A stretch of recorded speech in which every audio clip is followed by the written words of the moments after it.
akan sangat mudah untuk terlewatkan. Seorang gadis kecil baru berusia 5 tahun berdiri diam di lorong sereal, memeluk boneka beruang lusuh erat-erat di dadanya. Satu tangan memeluk boneka itu, sementara tangan lainnya membuat gerakan kecil yang nyaris tak terlihat.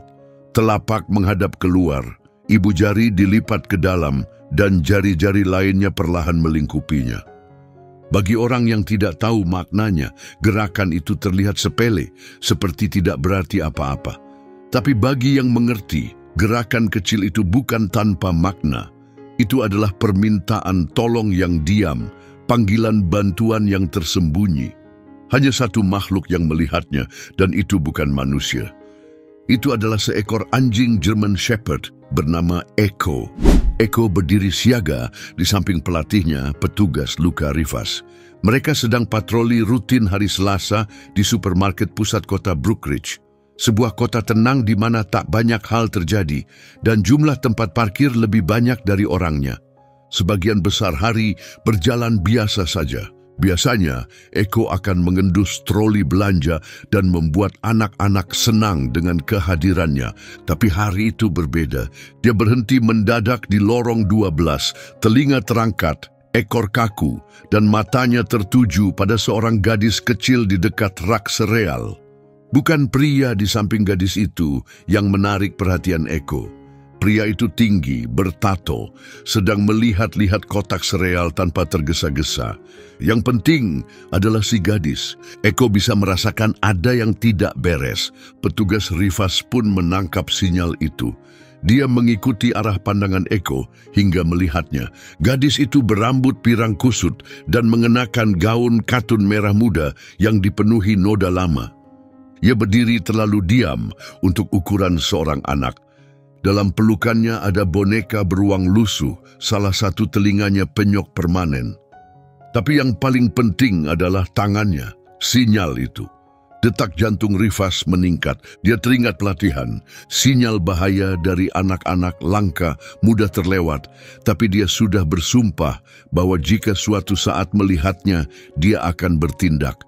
Pria itu meletakkan tangan di bahu gadis itu. Gadis itu menegang dan menundukkan pandangan. "Ayo, Valentina," katanya dengan suara datar, terlalu tenang, terlalu terlatih. Gadis itu tetap diam. Dia hanya memeluk bonekanya lebih erat. Rivas mengarahkan Echo dengan tarikan ringan pada tali kekang dan mengikuti mereka dari kejauhan. Echo terlatih untuk mendeteksi bahan peledak, menemukan orang hilang, bahkan mengenali tekanan emosional melalui bau. Tapi kadang naluri melampaui pelatihan. Dan Echo tahu anak ini butuh bantuan. Rivas pura-pura melihat-lihat barang di lorong selai kacang, tetap tenang di luar meski pikirannya berpacu di dalam. Pria itu dan Valentina sampai di kasir. Kasir tersenyum dan menyapa Valentina, mengagumi boneka beruangnya. Sesaat ekspresi Valentina tampak cerah, lalu pria itu meletakkan tangan di punggungnya, dan begitu saja cahaya di matanya padam. "Dia pemalu," kata pria itu dengan senyum kaku. Echo mengeluarkan geraman pelan, hampir tak terdengar, tapi Rivas memperhatikan. Dia mengenali suara itu, bukan ancaman, itu adalah tanda, sebuah peringatan. Pria itu membayar dengan uang tunai dan membawa Valentina keluar menuju area parkir. Rivas tetap tinggal di dalam sebentar lagi. Dia harus membuat keputusan, bertindak atau membiarkan mereka pergi. Gadis itu belum bicara. Pria itu belum melanggar hukum apapun. Sinyal tangan itu bisa saja berarti apa-apa. Tapi Echo berdiri di dekat pintu otomatis, ekor tegak, kepala terangkat, menatap tajam saat sedan tua itu melaju pergi.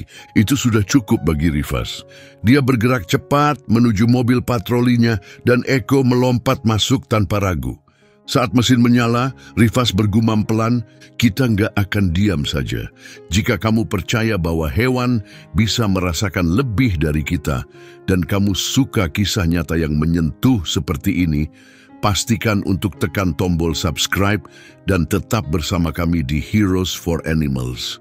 Karena terkadang naluri adalah segalanya, mereka mengikuti sedan biru tua itu menyusuri jalan Maple menjaga jarak aman. Mobil itu akhirnya masuk ke kompleks apartemen tua di pinggiran kota. Rifas tidak langsung mendekat.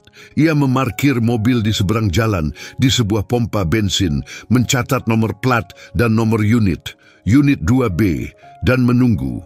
Eko mencondongkan tubuh ke depan, tak melepas pandangannya dari gedung itu. "Kita tunggu," bisik Rifas, dan mereka pun menunggu. 10 menit berlalu. Lalu tirai di lantai atas sedikit bergeser. Itu dia, Valentina. Hanya sekilas wajahnya mengintip dari sela tirai yang rusak. Masih memeluk bonekanya, masih mengamati, masih berharap. Rifas menghubungi pusat komando. Tak ada pengaduan resmi, tak ada dasar hukum untuk campur tangan. Satu-satunya hal yang bisa dilakukan petugas Rifas adalah mencatat sebuah laporan singkat. Mengamati kemungkinan sinyal distres dari anak di bawah umur. Melakukan tindak lanjut informal. Radio berbunyi dengan suara sersan. "Kembali ke markas untuk laporan, Rifas. Kamu tahu prosedurnya." Rifas melirik ke arah Eko. Eko tidak menatapnya. Matanya tetap tertuju pada jendela apartemen itu. "Tidak," bisik Rifas pada dirinya sendiri. "Bukan hari ini." Dia melintasi apartemen itu perlahan, sekali saja. Eko berdiri di kursi, hidung mengarah ke jendela lantai 2. Baru setelah itu, dia berbalik ke arah kantor, setelah memutar blok dan menghafal setiap sudut gedung itu dengan cermat. Setiap pintu keluar, setiap orang di halaman parkir. Ini belum selesai. Kembali di kantor polisi, Rifas meninjau semua yang dia miliki. Tapi belum cukup. Tidak ada yang pasti, tidak ada dasar hukum, tidak ada yang bisa dibawa ke pengadilan. Namun jauh di dalam hatinya dia tahu ada yang salah. Dan reaksi Eko hanya menguatkan insting itu. Eko tidak menggonggong, dia memang tidak dilatih untuk menggonggong, kecuali jika ada bahaya langsung. Tapi bahasa tubuhnya berkata lebih dari kata-kata, siaga, melindungi, menunggu. Malam itu Rifas duduk sendirian di meja dapurnya, lampu remang. Laptop terbuka, dia memutar rekaman kamera tubuhnya berulang kali. Tak banyak yang bisa dilihat, hanya video pendek yang goyang dari kamera di sabuknya, lorong, meja kasir, Eko yang terpaku pada pintu keluar. Lalu dia melihatnya lagi, frame demi frame. Sinyal tangan itu, kecil, terlatih, memilukan. Dia menghentikan klipnya. Dari seberang ruangan, Eko yang sedang berbaring di dekat pintu, mengangkat kepalanya saat mendengar bunyi klik yang dikenalnya. "Kamu yang pertama melihatnya," gumam Rifas. "Kamu melihat dia." Saat itulah dia membuat janji pada dirinya sendiri. Dia tidak akan membiarkan Valentina menjadi kasus yang hampir mereka bantu. Harus ada jalan, meskipun dia belum tahu caranya. Tapi Eko sudah tahu, kadang pahlawan terbaik tidak berkata apa-apa. Mereka hanya tetap dekat dan menunggu. Pagi berikutnya di Brookridge terasa berbeda. Cahayanya lebih dingin, jalanan lebih sunyi. Petugas Rifas tiba di tempat parkir kantor pada pukul 6.42 pagi, setengah jam lebih awal dari biasanya. Kopi di satu tangan, Eko berjalan patuh di sampingnya. Dia fokus, waspada, ya, tapi lebih dari itu ada ketegangan dalam posturnya, seolah dia juga belum berhenti memikirkan gadis kecil berbaju merah muda itu. Rifas hampir tidak tidur. Bayangan jari-jari kecil Valentina yang melipat dalam isyarat diam itu menghantuinya sepanjang malam. Lama setelah Eko berbaring di kaki tempat tidur, dia tetap terjaga, membaca ulang panduan sinyal bahaya pada anak, menonton ulang video pelatihan, mempelajari ekspresi wajah, dan memutar ulang gambar diam itu lagi dan lagi. Kini saat membuka loker, dia menarik keluar map berwarna coklat dan menyelipkannya ke dalam rompinya. Isinya catatan tangan, referensi hukum yang dicetak, dan salinan ringkasan kejadian yang belum dia serahkan. "Datang pagi," terdengar suara di belakangnya. Sersan Teresa Navarro berdiri di ambang pintu ruang istirahat, kopi hitam di tangan. Usianya 52 tahun, tatapan setajam es, rambut abu-abu rapi disanggul, dan nada suara yang menggabungkan kerikil dengan gula. Dia sudah melihat segalanya dan bisa tetap tenang dalam badai apapun. Ada yang mengganggu pikiranmu, Rifas? Dia ragu sebentar lalu mengangguk. Aku pikir ada anak yang mungkin dalam bahaya. Aku cuma belum punya buktinya. Tatapan Navarro menyipit sedikit. Ayo bicara. Di dalam kantornya Rifas menceritakan semuanya. Sikap siaga Eko, isyarat tangan diam, perilaku tertutup si gadis, kendali pria itu yang terlalu tenang. Navarro tidak menyela, dia hanya mendengarkan. Setelah Rifas selesai, dia bersandar ke belakang dan mengangguk perlahan, penuh pertimbangan. Kamu tahu isyarat itu nggak diajarkan secara luas. Kebanyakan orang bahkan nggak tahu itu ada. Tapi Eko mengenalinya, kata Rifas dengan mantap. Navarro melirik ke arah Eko yang berbaring tenang di sampingnya. Dia partner yang luar biasa. Dia lebih dari itu, jawab Rifas. Dia merasakan ada yang tidak beres, aku yakin. Navarro mengamatinya dalam diam, lalu meraih laci dan mengeluarkan sebuah map. Mari kita pastikan semuanya sesuai prosedur, meski kita percaya pada instingmu, kata Sersan Navarro sambil menyerahkan formulir kepada Rifas. Itu adalah permintaan untuk pemeriksaan kesejahteraan komunitas. Kita pergi bersama, tambahnya. Dengan begitu, kamu bisa melihat si gadis lagi dan kalau ada sesuatu yang janggal, kamu punya dukungan. Rifas tak menjawab dengan kata-kata, dia hanya mengangguk, penuh rasa terima kasih. Lalu dia membungkuk dan mengaitkan tali ke Kang Eko. Ayo kita temui dia. Pukul 14.30, sebuah mobil patroli tanpa tanda berhenti di Sunset Manor Apartments. Cat bangunan itu terkelupas dan memudar. Sebuah troli belanja rusak teronggok di samping tempat sampah berkarat. Beberapa sepeda dan mainan berserakan di luar unit-unit tertentu, tapi tidak di depan unit 2B. Begitu Eko melompat keluar dari kendaraan, pandangannya langsung tertuju ke jendela lantai 2, unit 2B. Ingat, kata Navarro sambil merapikan sabuk peralatannya, kita datang hanya untuk memeriksa, bukan menuduh, tetap tenang dan tidak mengganggu. Rifas mengangguk pelan, Eko tetap dekat saat mereka menaiki tangga yang aus. Lorongnya berbau makanan lama, bercampur produk pembersih, saus spaghetti dan pemutih. Banyak pintu apartemen catnya mengelupas dan angka unitnya hilang atau menggantung miring. Unit 2B ada di ujung lorong, pintu biru yang pudar. Navarro mengetuk dengan tegas, langsung, tanpa basa-basi. Hening, dia mengetuk lagi, kali ini sambil menyebutkan identitasnya. Departemen Kepolisian Metro, pemeriksaan rutin kesejahteraan warga. Terdengar langkah kaki mendekat, hening sejenak, lalu suara rantai pintu yang digeser. Pintu terbuka beberapa inci. Pria dari toko swalayan itu mengintip keluar. Dari dekat dia terlihat lebih tua dari perkiraan Rifas, mungkin akhir usia 30-an. Belum bercukur, bertubuh kekar, otot-otot terlihat di balik kaos usang. Tato menjalar di lengan-lengannya. Ada masalah petugas? Tanyanya. Navarro memberikan senyum tenang. Hanya pemeriksaan rutin di lingkungan sekitar. Kami menerima beberapa laporan tentang aktivitas yang tidak biasa. Boleh kami ajukan beberapa pertanyaan? Dia terdiam sejenak lalu menjawab, ya, kurasa begitu. Tapi dia tidak membuka pintu lebih lebar. Rifas memperhatikan setiap detail, cara pria itu berdiri untuk menutupi pintu, tidak adanya suara dari dalam. Di dalam hanya ada sofa usang TV tua, tidak ada barang anak-anak, tidak ada warna, tidak ada tanda-tanda keberadaan seorang anak. Anda tinggal sendiri di sini? Tanya Navarro dengan nada santai. Tidak juga, jawab pria itu. Saya menjaga anak teman. Dia lagi di luar kota untuk kerja. Siapa nama anak itu? Tanya Navarro. Valentina, jawabnya. Begitu nama itu terdengar, Eko bergeser sedikit di samping Rifas. Dan Valentina ada di rumah sekarang, lanjut Navarro.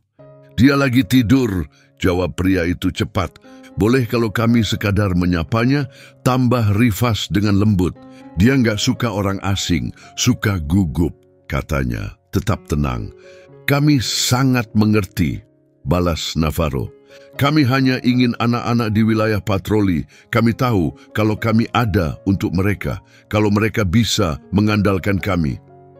Hening sejenak. Dia lagi tidur, ulang pria itu. Mungkin lain kali. Navarro mengangguk sopan. Baiklah, ini kartu nama saya. Dia menyerahkan kartu nama. Kalau Anda atau Valentina butuh apapun, jangan ragu hubungi kami. Pria itu menerimanya dengan ragu. Tentu, pintu tertutup dengan bunyi klik. Kembali di mobil patroli, Rifas menghela napas panjang. Kita nggak lihat apa-apa, gumamnya. Navarro menggeleng pelan. Kita lihat semuanya. Rifas melirik. Tidak ada mainan, tidak ada suara, tidak ada tanda-tanda anak kecil. Dan dia berdiri di ambang pintu itu seperti perisai manusia. Kamu pikir dia berbahaya? Tanyanya. Aku pikir dia bukan orang tuanya, jawab Navarro. Dari kursi belakang, Eko mengeluarkan rintihan pelan dan sedih. Navarro menoleh ke belakang. Dia setuju. Malam itu Rifas mampir ke kedai Maria untuk minum kopi sebentar. Eko meringkuk di lantai di samping biliknya. Tempat itu cukup sepi. Hanya ada dua wanita tua yang mengobrol di dekat jendela. Awalnya Rifas tidak memperhatikan, tapi lalu ia menangkap bagian dari percakapan mereka. Anak perempuan kecil berambut pirang itu, kata salah satu. Kulihat kemarin di Suds and Bubbles bersama pria itu. Telinga Rifas langsung siaga. Dia cuma duduk saja, tambah wanita yang satu lagi. Tidak bicara, memeluk boneka beruangnya seolah hidupnya tergantung padanya. Aneh, lanjut wanita pertama. Anak-anak biasanya lincah, tapi dia hampir tidak bergerak. Rifas berdiri dan mendekati meja mereka dengan tenang. Permisi Bu, maaf mengganggu. Saya petugas Rifas. Tadi Anda menyebutkan tentang seorang anak perempuan. Wanita itu mengangguk, ada kekhawatiran di matanya. Ya, di tempat laundry, Rabu sore, dia tidak bicara sama sekali. Pria bersamanya hampir tidak memperhatikannya. Apakah dia tampak terluka? Tanya Rifas. Tidak, jawab wanita itu, hanya sangat tertutup. Wanita kedua ikut bicara, saya mengajar TK selama 30 tahun. Saya tahu kapan anak sedang menutup diri secara emosional. Rifas mengangguk cepat sebagai tanda terima kasih dan pergi bersama Eko. Malam harinya, dia duduk diam di ruang tamunya yang remang, membolak-balik catatan. Eko berbaring di sampingnya, telinganya berkedut waspada. Aku tahu, bisik Rifas, matanya masih menatap kertas. Kita belum selesai. Ia meraih sebuah sticky note dan menulis satu kata, awasi. Lalu menempelkannya di kulkas di samping medali pelatihan Eko. Mereka akan kembali besok, bukan untuk menghadapi, tapi untuk mengamati. Karena kadang kebenaran tidak berteriak, kadang ia bersembunyi dalam diam, dan kadang hanya anjing yang bisa melihat apa yang diabaikan manusia. Pagi itu suram dan berawan, menambah suasana muram yang membuat kota kecil Brookridge terasa semakin sempit. Petugas luka Rifas mengencangkan rompi Eko dengan tangan yang sudah terbiasa. Mata Eko menatapnya, tenang, tajam, dan tak tergoyahkan. Posturnya mengatakan segalanya. Dia siap. Dia belum melupakan gadis kecil itu. Begitu juga Rifas. Pukul 9 pagi, mereka sudah parkir tidak jauh dari Sunset Manor. Cukup jauh agar tak mencolok, tapi cukup dekat untuk mengawasi. Kompleks itu tampak sepi. Sedan biru yang sama seperti hari sebelumnya masih terparkir di tempatnya. Bannya sedikit kempis seolah sudah lama tidak dipakai. Rifas menyesap kopi pahit dari pom bensin dan meringis. Eko duduk di sampingnya, telinganya berkedut mendengar suara-suara kecil. Teriakan dari beberapa pintu sebelah, pintu kasa yang dibanting. Deret tali jemuran tua. Tapi dia mengabaikan semuanya. Perhatiannya tetap tertuju pada apartemen 2B. Mereka menunggu. 1 jam berlalu. Lalu ada gerakan. Seorang pria keluar, Dante Alvarez, menurut daftar penghuni, membawa kantong belanja dan ponsel. Gadis itu tidak bersamanya. Rifas mengamati saat pria itu melintasi tempat parkir dan menuju pom bensin. Saat jalur aman, Rifas menoleh ke Eko. "Ayo jalan!" Mereka keluar dari mobil dengan santai, seperti patroli biasa. Rifas menjaga langkahnya tetap tenang, tapi dalam hatinya tegang. Mereka berjalan ke belakang gedung. Eko berhenti di tangga dan mencium lantai beton. Hidungnya menyapu ke kanan dan kiri, lalu menengadah ke atas. Dia mengeluarkan rintihan pelan. "Dia masih di dalam," gumam Rifas. Eko bergerak maju, membimbingnya ke tempat sampah terdekat. Rifas tak berharap menemukan apa-apa, tapi Eko berhenti di dekat tutup yang retak, menggaruk perlahan, lalu menggonggong pelan dan terkontrol. Dia menggunakan pena untuk mengangkat tutupnya. Di antara tumpukan kotak makanan bekas dan tisu kotor, ada sebuah foto yang sebagian hangus terbakar. Foto itu menunjukkan seorang wanita tersenyum, menggendong anak perempuan dengan rambut pirang ikal yang khas. Di bawahnya ada gambar krayon yang kusut, sebuah rumah, sosok anak perempuan dari garis-garis, dan satu sosok lagi, lebih besar, mengintimidasi dengan mata merah marah yang dicoret kasar. Rifas tidak butuh penjelasan dari Eko.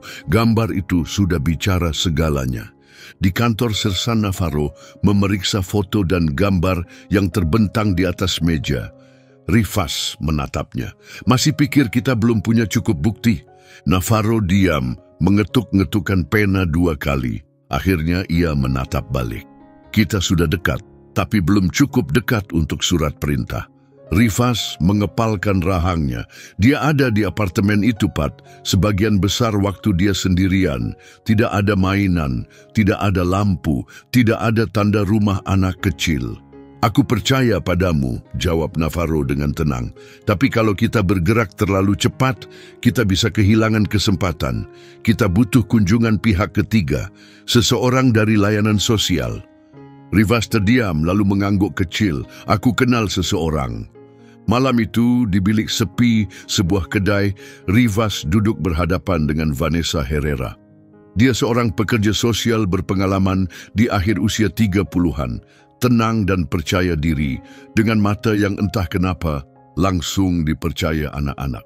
Rifas menyodorkan gambar itu kepadanya.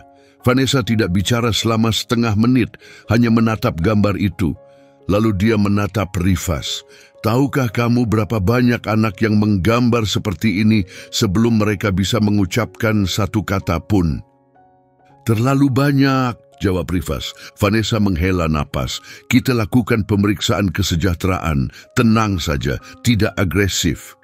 Dia menatap Rifas tegas. "Hanya aku yang mengetuk pintu. Kamu dan Eko tetap tidak terlihat. Kalau ada yang tidak beres, aku akan cari cara masuk." 2 hari kemudian, mereka kembali ke Sunset Manor.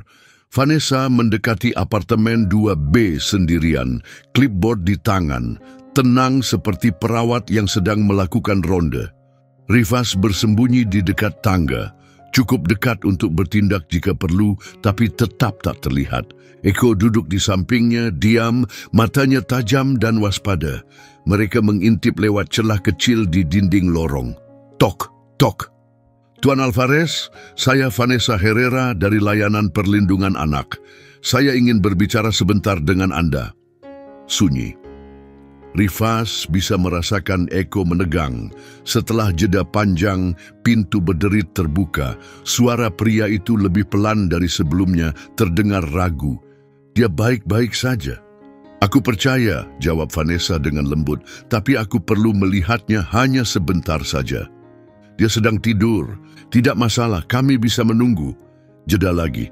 Rifas menggenggam tali kekang lebih erat. Eko merunduk, siap. Lalu pria itu bicara lagi. "Dia hanya tinggal di sini sebentar. Ibunya harus pergi." "Aku tidak punya dokumen apapun, tapi aku tidak melakukan hal yang salah." Vanessa tetap tenang. Kalau begitu biarkan aku melihatnya. Kalau semuanya baik-baik saja, aku akan pergi dalam 5 menit. Pintu perlahan terbuka. Rifas menahan napas saat Vanessa masuk. 10 menit berlalu, lalu 15. Eko tetap diam. Di menit ke-20, pintu terbuka kembali. Vanessa keluar. Ekspresinya tetap tenang, tapi ada beban di matanya. Dia langsung berjalan ke Rifas. Kita harus melangkah lebih jauh, katanya pelan. Apa yang dia katakan padamu?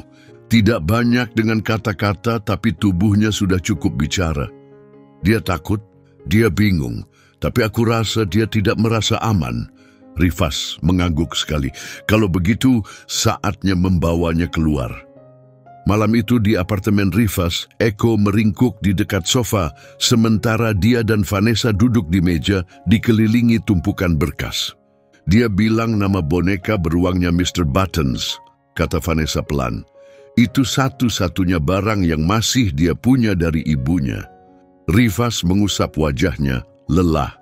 Ada petunjuk soal ibunya? Tidak ada catatan sekolah, tidak ada data dokter anak, tidak ada apa-apa, seolah Valentina Ortega tidak pernah ada. Jadi, langkah kita selanjutnya. Kita lewat jalur hukum, jelas Vanessa. Besok pagi aku akan ajukan pemeriksaan kesejahteraan yang disetujui pengadilan. Antara gambar, foto, dan hasil wawancara, kita sudah punya cukup bukti. Dia menatap Eko dengan penuh arti. Dia tahu sejak awal ada yang tidak beres, ya? Rifas tersenyum kecil.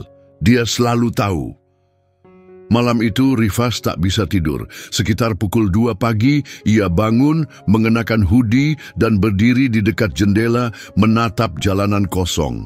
Eko berjalan pelan mendekat dan bersandar padanya. Kita hampir sampai, bisiknya.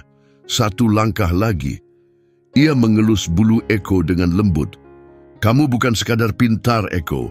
Kamu bagian dari kami. Ekor Eko mengetuk lantai sekali sebagai jawaban. Di luar, angin mulai bertiup. Di suatu sudut kota, seorang gadis kecil memeluk boneka, beruangnya erat-erat, menunggu. Pagi hari pemeriksaan kesejahteraan terasa anehnya tenang. Tak ada angin, tak ada burung, hanya dengungan lalu lintas dan suara anjing menggonggong dari kejauhan. Di dalam mobil polisi, petugas Luca Rifas duduk di kursi pengemudi, seragamnya rapi, tangannya menggenggam erat setir. Eko duduk di sampingnya, fokus menatap pintu masuk Sunset Manor, seolah sesuatu akan terjadi. Di kursi belakang duduk Vanessa Herrera, pekerja sosial dan penuntun yang tenang.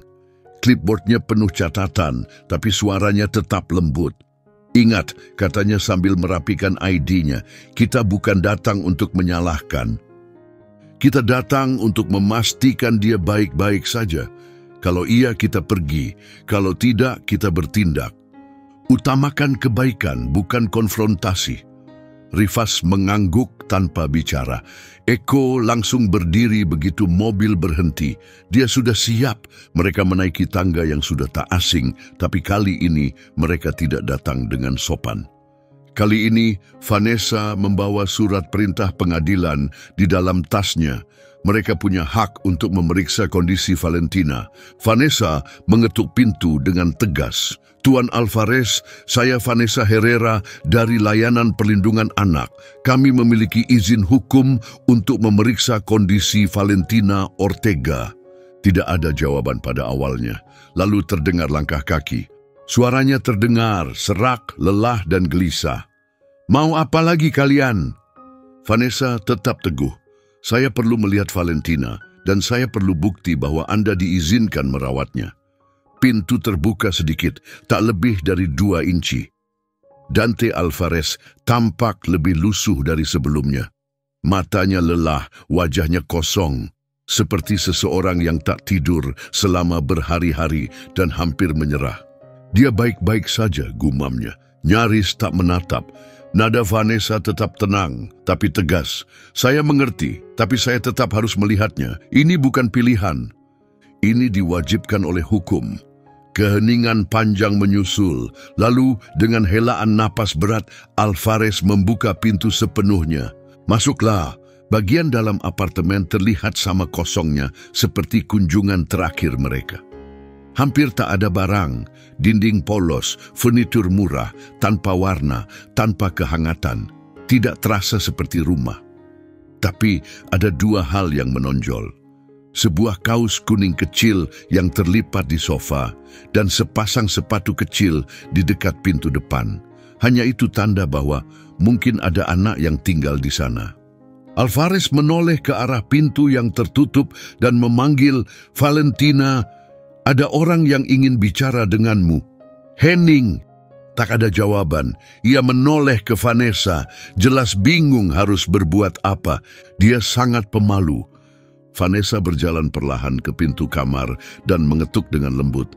"Hai Valentina, aku Vanessa. Aku bekerja dengan anak-anak. Boleh aku masuk sebentar?" Beberapa saat tidak ada jawaban.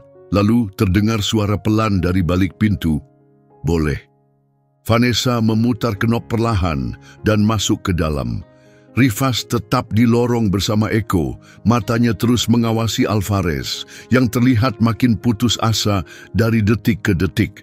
Ia mengusap belakang lehernya dan bergumam, "Aku nggak niat seperti ini.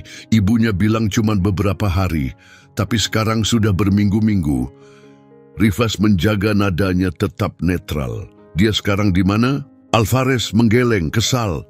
"Dia pergi dari kota, katanya dia dalam masalah, katanya bakal hubungi aku. Cuma sekali, lalu hilang." "Kamu tahu nama lengkapnya?" "Laura Ortega," jawabnya. "Dulu tinggal di seberang lorong, lalu angkat kaki dan menghilang." Rivas mencatat namanya. Eko tetap dekat dan tenang, siaga dalam diam.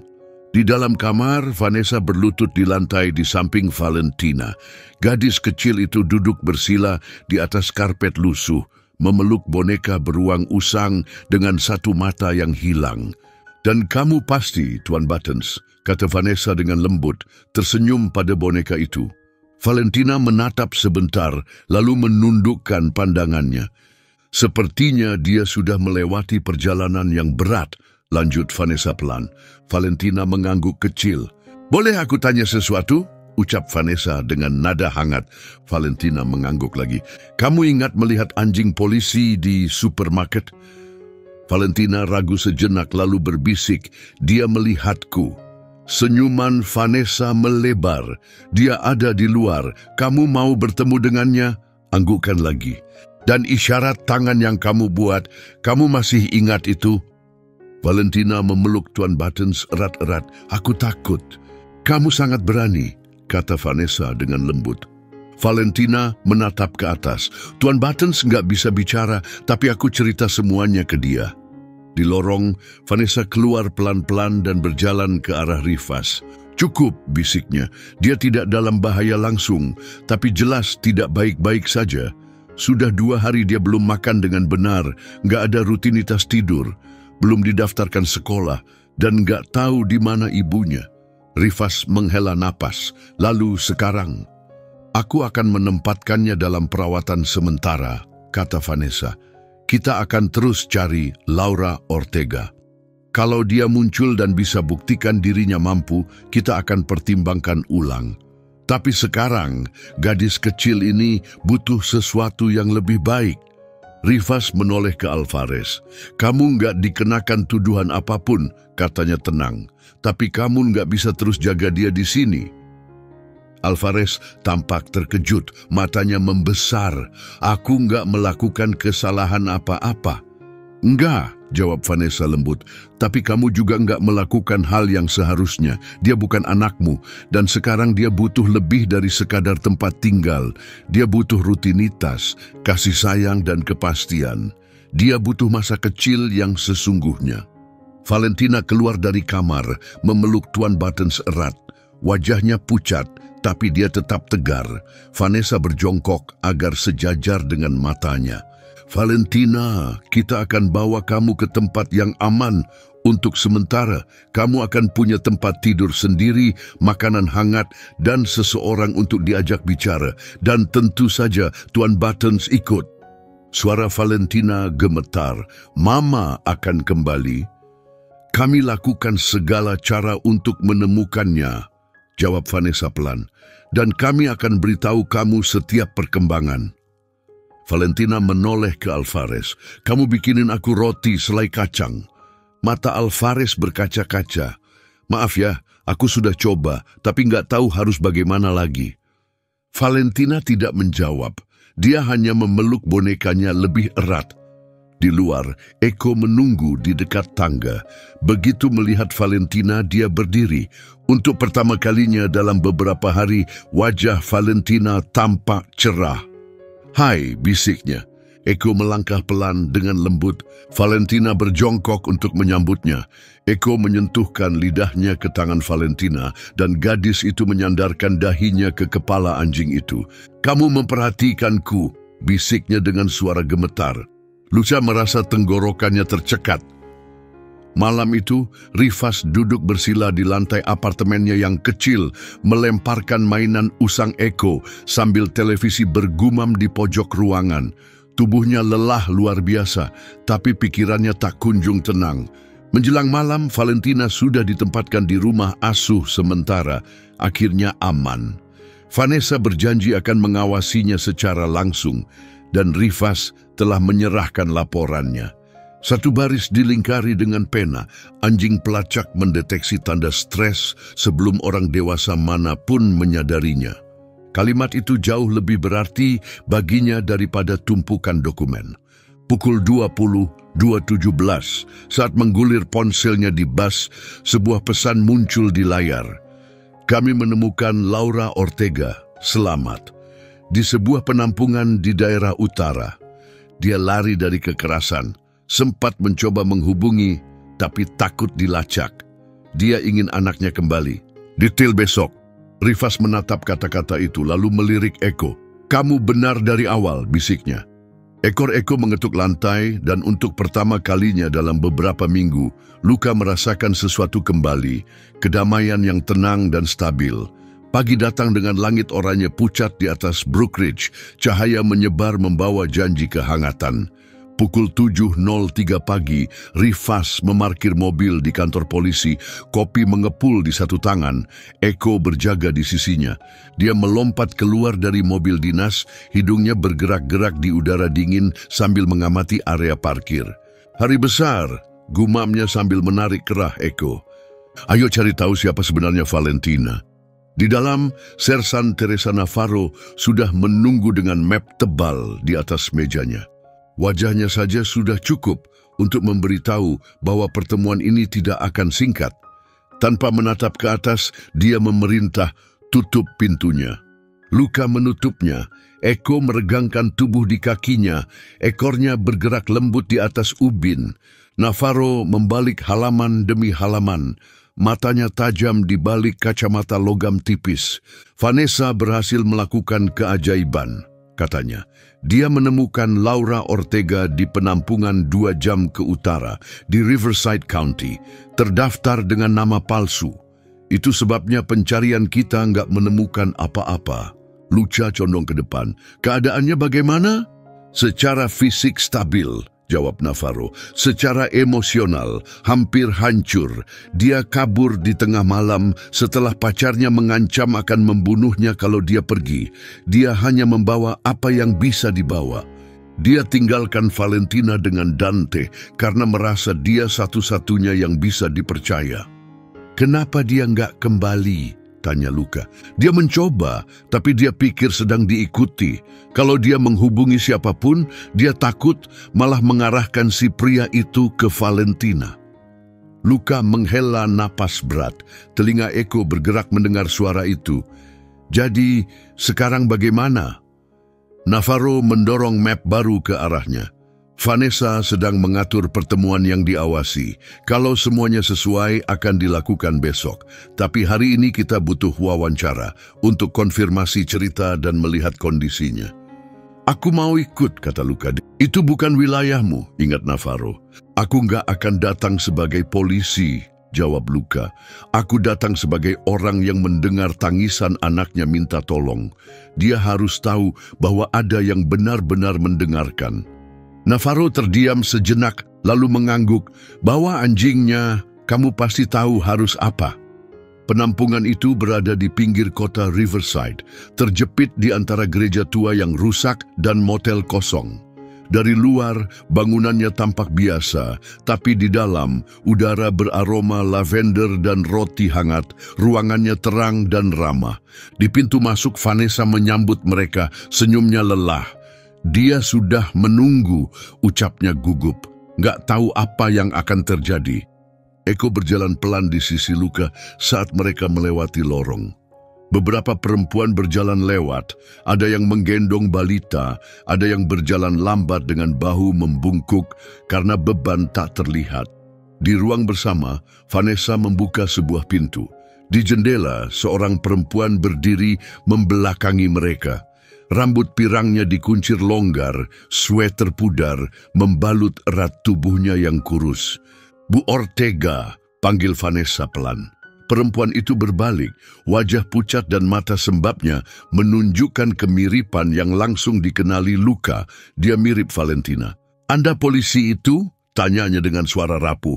Luka mengangguk kecil. Ya Bu, saya petugas Rivas dan ini Eko. Anjing itu maju dan duduk tenang di sisinya. Mata Laura dipenuhi air mata. Perlahan dia berjongkok mengulurkan tangan ke arah Eko. Valentina cerita tentang dia, bisiknya. Katanya anjing itu melihatnya, bahwa Eko satu-satunya yang benar-benar memperhatikan. Anjing gembala itu menekan kepalanya dengan lembut ke lutut Laura. Ekornya bergerak pelan dan teratur. Itu cukup untuk menghancurkan ketegaran Laura. Dia jatuh terisak dan mereka bertiga mencari sudut tenang sementara Vanessa mengurus dokumen. Di tengah tangis, Laura mulai bercerita. Dia menceritakan tentang Santiago Morales, bagaimana pria yang dulu tampak baik berubah jadi kasar, bagaimana amarahnya berubah jadi ancaman, bagaimana dia bilang kalau Laura mencoba pergi, dia akan mengambil Valentina selamanya. Aku percaya, bisiknya, jadi aku pergi sebelum dia sempat melakukannya. Suara Luka melembut. Kenapa nggak bawa Valentina? Laura menggeleng. Karena aku tahu aku nggak punya kestabilan. Penampungan, mobil tua, sofa teman, aku nggak mau Valentina hidup seperti itu. Dante tinggal di seberang lorong. Dia kerja malam, nggak minum, nggak pernah bicara kasar ke Valentina. Aku pikir itu cuma sementara, beberapa hari saja. Luka mengangguk, nadanya tenang. Kamu sudah melakukan yang terbaik dengan apa yang kamu punya. Laura menutup wajahnya dengan tangan.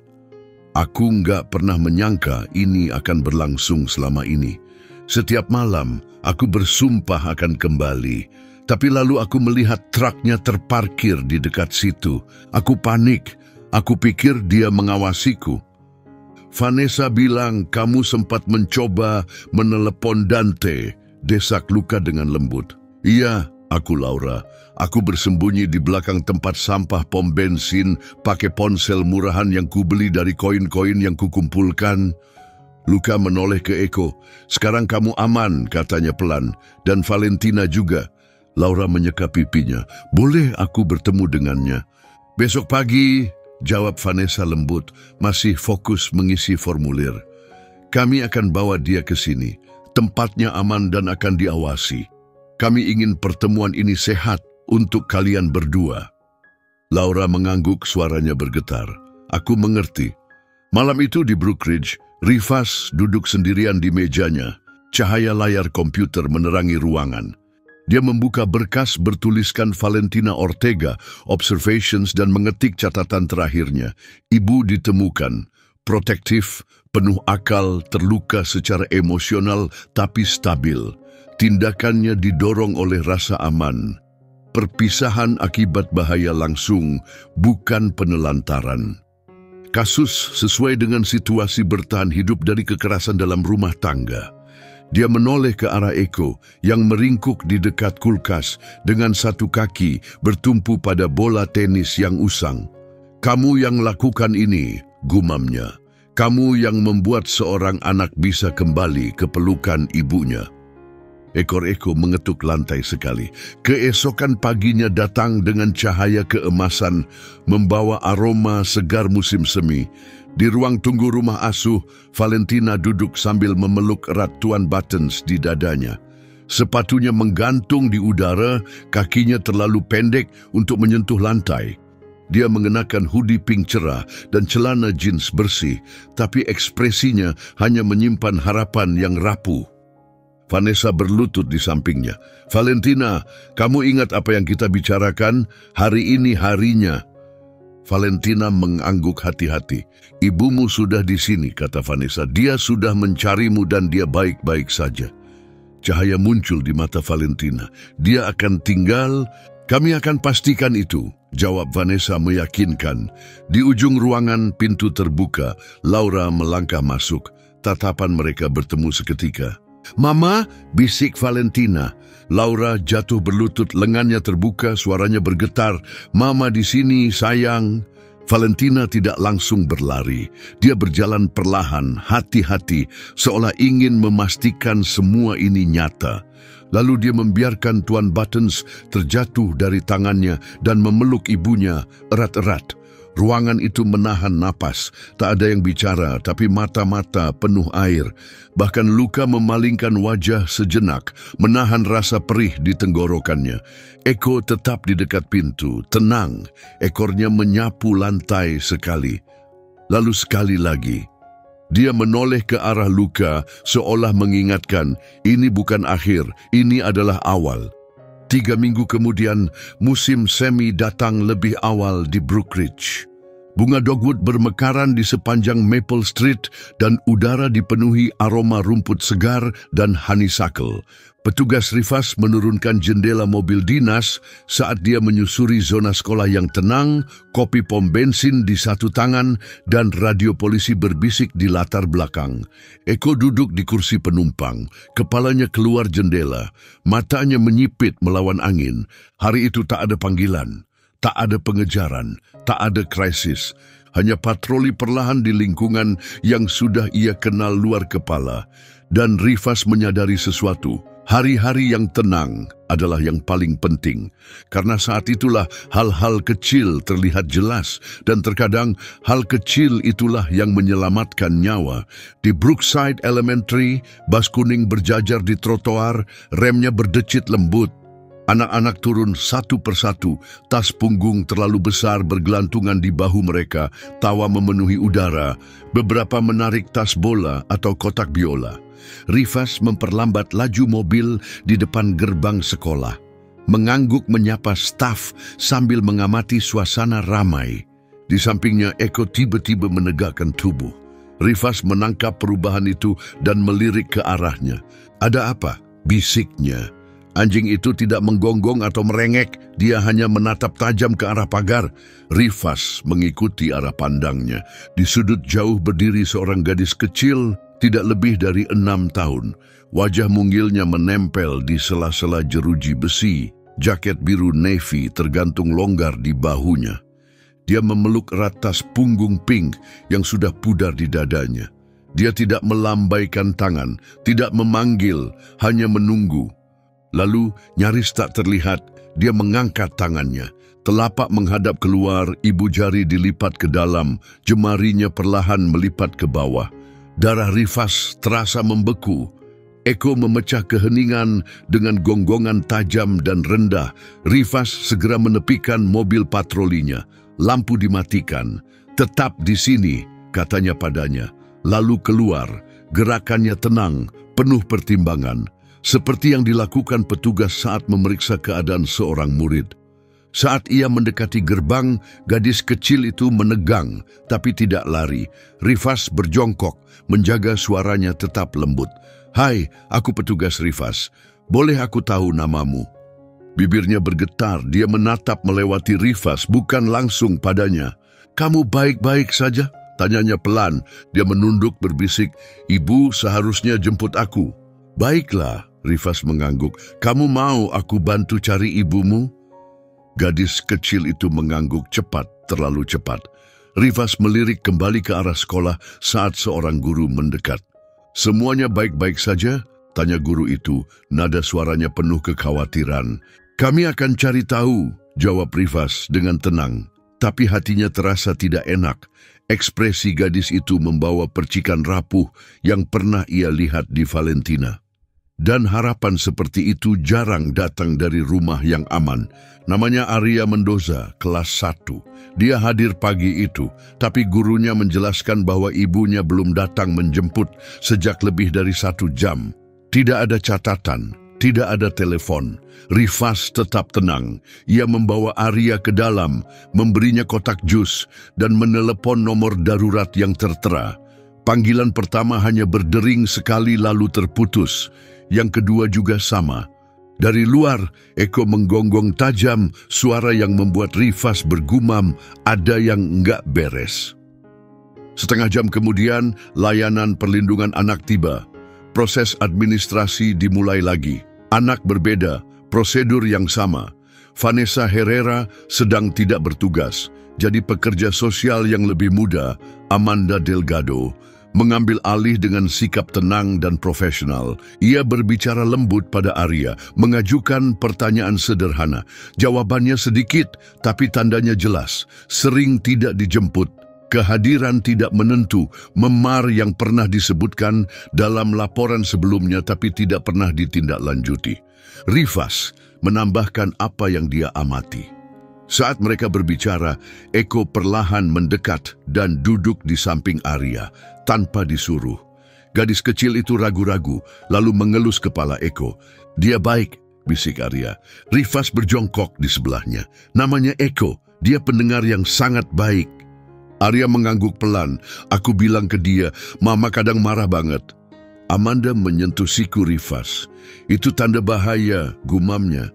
Rifas mengangguk pelan. "Mulai lagi." Di akhir hari, Arya ditempatkan dalam perawatan sementara sambil penyelidikan dimulai. Rifas pulang dalam keadaan lelah. Eko meringkuk di sofa tanpa menoleh pada mainannya. Ia menghangatkan sisa cili, berdiri di jendela saat matahari tenggelam, dan memikirkan pola yang terus terulang. Satu sinyal telah membawanya ke Valentina. Sekarang satu lagi membawanya ke Arya. 2 gadis kecil, 2 seruan diam. Gerakan yang sama, tatapan yang sama penuh luka. Ia duduk di depan laptop dan membuka dokumen kosong. Judul, "Jejak yang ditinggalkan Eko." Ia mulai mengetik. Ini tidak pernah keras, tidak pernah jelas. Kadang tangisan paling sunyi di ruangan bukanlah suara, tapi gerakan tangan, tatapan, atau anjing yang terus menatap. Seorang anak yang tak bisa mengungkapkan sakitnya, tapi memohon agar kamu menyadarinya. Ia bersandar ke belakang. Eko melirik dari lantai.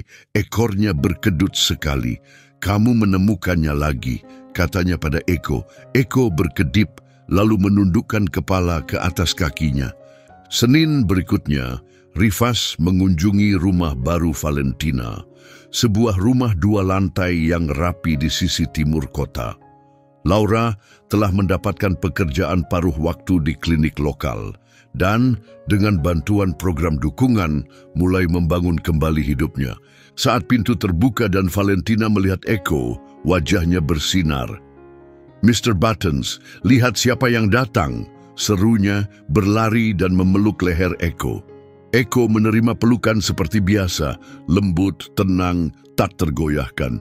"Kamu baik-baik saja, sayang?" tanya Rifas. Valentina mengangguk bangga. "Aku belajar huruf lagi, dan Mama sekarang izinkan aku buka jendela kalau malamnya hangat." Laura berdiri di ambang pintu. Dia terlihat berbeda sekarang, lebih sehat, bahunya tegak, matanya kembali bersinar. "Terima kasih," bisiknya. Rifas menggeleng. "Kamu yang terus maju, aku hanya menyambungkan kepingan." "Tidak," jawab Laura dengan tegas. "Kamu berhenti. Kamu memperhatikan, kamu melihat. Kebanyakan orang tidak melakukannya lagi." Sejenak keheningan menyelimuti mereka. Lalu suara kecil Valentina memecahnya. "Apa Eko melihat anak lain?" Luka menunduk menatapnya. "Iya," katanya, "seorang gadis kecil seperti kamu." Dahi Valentina mengernyit. Apa dia buat tanda itu? Dia melihatnya, berarti Eko menyelamatkannya juga. Malam itu Rivas menempelkan gambar baru di kulkasnya. Coretan krayon Valentina menggambarkan Eko, Mr. Buttons, Valentina sendiri, dan seorang pria tinggi berbaju biru dengan lencana. Mereka berdiri bergandengan tangan di bawah matahari kuning terang. Di bagian atas, dengan huruf goyah, "Terima kasih karena sudah melihatku." Ia menatap gambar itu lebih lama dari yang ia maksudkan, lalu mengelus telinga Eko dan berbisik, "Ayo cari anak berikutnya." Di hutan luar Brookridge, Eko berdiri di tepi tanah lapang, diam dan waspada. Cahaya matahari pagi memantul di bulunya, embun berkilauan di rumput sekelilingnya. Telinganya bergerak saat mendengar celoteh tupai. Beberapa langkah di belakang, Luka menyeruput kopi sambil menatapnya dengan kagum. Di cahaya pagi itu, Eko tampak seolah terukir dari emas. Naluri dan kekuatan menyatu jadi satu. "Kamu nggak bisa bohongin aku," gumam Rivas. "Ini bukan cuma jalan-jalan ke toilet ya?" Eko tak bergerak. Dia sedang bekerja, bahkan saat tidak bertugas, selalu merasakan hal-hal yang terlewat oleh orang lain. Di kota, hidup mulai berubah. Valentina Ortega kini bersekolah, membawa bekal, mengerjakan PR ejaan dengan huruf terbalik, bilang ke ibunya kalau dia benci wortel tapi suka pelajaran musik. Dia masih tidur sambil memeluk erat Tuan Buttons dan sudah memilih lampu malamnya sendiri. Laura perlahan bangkit kembali. Sesi konseling, pekerjaan paruh waktu di klinik, kelompok dukungan yang mengingatkannya bahwa dia tidak sendirian. Dia masih terkejut dengan suara mendadak dan mengecek kunci 2 kali. Tapi kini ia bisa bernapas lagi, benar-benar bernapas. Dan Dante Alvarez, tetangga yang dulu menjaga Valentina, kini mengambil kelas malam untuk jadi pengasuh anak bersertifikat. Saat ditanya kenapa, dia hanya berkata, "Satu-satunya hal baik yang pernah kulakukan adalah menjaga anak kecil itu tetap aman. Aku ingin terus melakukan itu." Dampaknya nyata. Satu sinyal memulai semuanya dan satu anjing menjawabnya. Rivas tetap berpatroli, tapi matanya sudah berubah. Dia memperhatikan cara anak-anak memeluk orang tuanya saat dijemput, tatapan halus yang bertukar di toko, gerakan kecil yang bisa menceritakan kisah besar. Dia bahkan mulai mengajar paruh waktu di akademi, mata kuliah berjudul Perilaku Manusia dalam unit patroli anjing. Isinya gabungan antara kasus nyata dan latihan naluriah, dan Eko hadir di setiap kelas. Tak ada kadet yang bisa mengantuk saat dia ada di ruangan. Di dinding kelas, dalam bingkai sederhana, tergantung gambar krayon dari Valentina, figur tongkat, seekor anjing besar, dan tulisan goyah, "Terima kasih karena sudah melihatku." Setiap kali murid bertanya tentang itu, Rivas menceritakan kisahnya. Suatu Kamis sore yang hujan, ponselnya berdering. Bukan dari pusat komando, dari Vanessa Herrera. "Kamu senggang?" tanyanya. "Selalu," jawab Rivas. "Ada seorang gadis, penempatan foster, pendiam, tertutup, datang semalam dari daerah lain, latar belakang berbeda, tapi diamnya sama, tatapannya sama." "Dia di mana?" "Tempat penampungan sementara, belum bicara sejak datang." Hening sejenak. "Bawa Eko." Ruangan itu dicat ungu muda, stiker kupu-kupu mulai terkelupas dari dinding. Furnitur lembut berusaha membuatnya hangat, tapi semuanya terasa sementara. Gadis itu duduk di lantai, lutut ditekuk menghadap sudut ruangan. Rivas masuk perlahan, memberi ruang. "Ini Eko," katanya pelan. "Dia juga nggak banyak bicara, dia hanya mendengarkan." Eko bergerak sendiri, berjalan pelan, duduk di samping anak itu dan meletakkan kepalanya di pangkuannya. Gadis itu gemetar, lalu perlahan mulai tenang. Tangannya terangkat ragu-ragu dan menyentuh punggung Eko.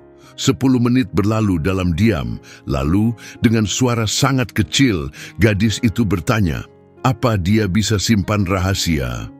Rivas tersenyum lembut, itu keahliannya.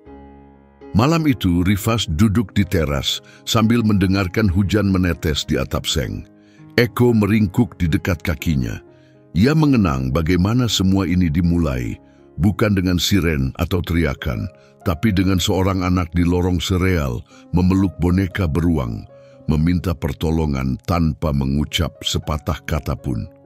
Ia memikirkan garis tipis antara berpaling dan melangkah maju, dan bagaimana Eko selalu menariknya kembali. Beberapa minggu kemudian, sebuah paket tiba di kotak surat Rifas.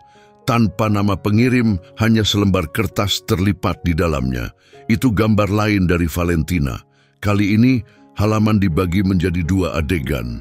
Di satu sisi, Eko berdiri di depan seorang gadis kecil di toko. Di sisi lain, Eko duduk di samping gadis berbeda di penampungan. Di bawahnya, dengan huruf tidak rata, Valentina menulis, "Dia melihat semua anak, bahkan yang paling diam." Akhir bulan itu, departemen mengadakan pertemuan kecil, tidak resmi, hanya kopi, donat, dan beberapa kata dari kepala kepolisian di ruang tim.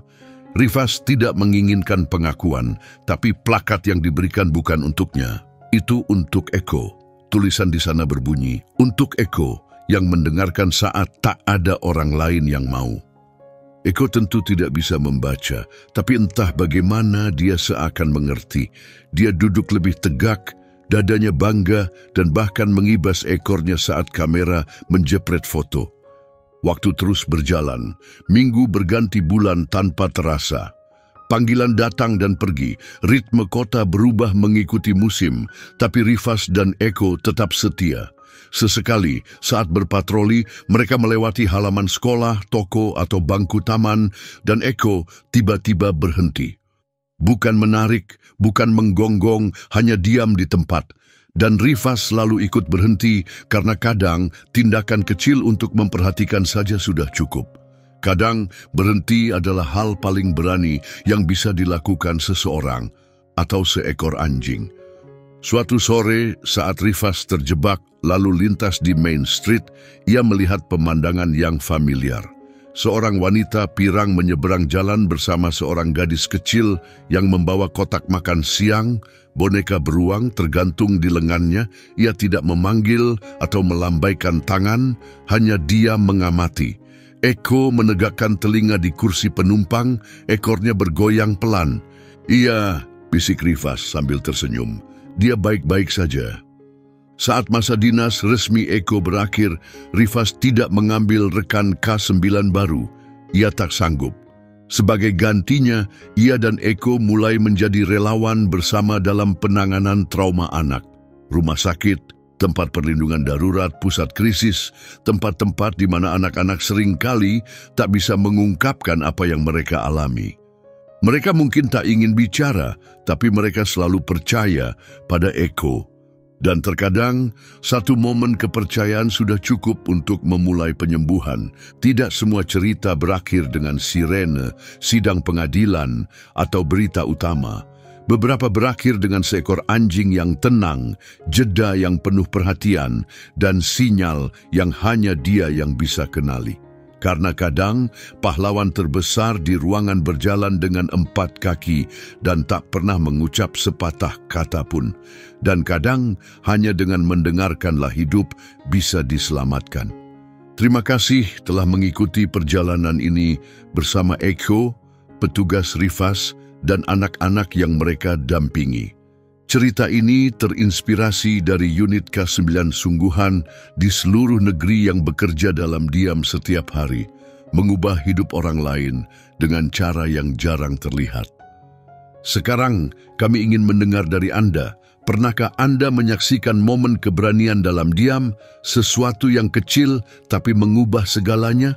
Menurut Anda, apa yang membuat hewan seperti Eko mampu merasakan luka manusia begitu dalam? Bagikan pemikiran Anda di kolom komentar. Dan jika kisah ini menyentuh hati Anda, pertimbangkan untuk berlangganan dan membagikannya kepada seseorang yang mungkin butuh pengingat bahwa harapan bisa datang dalam cara yang paling sunyi.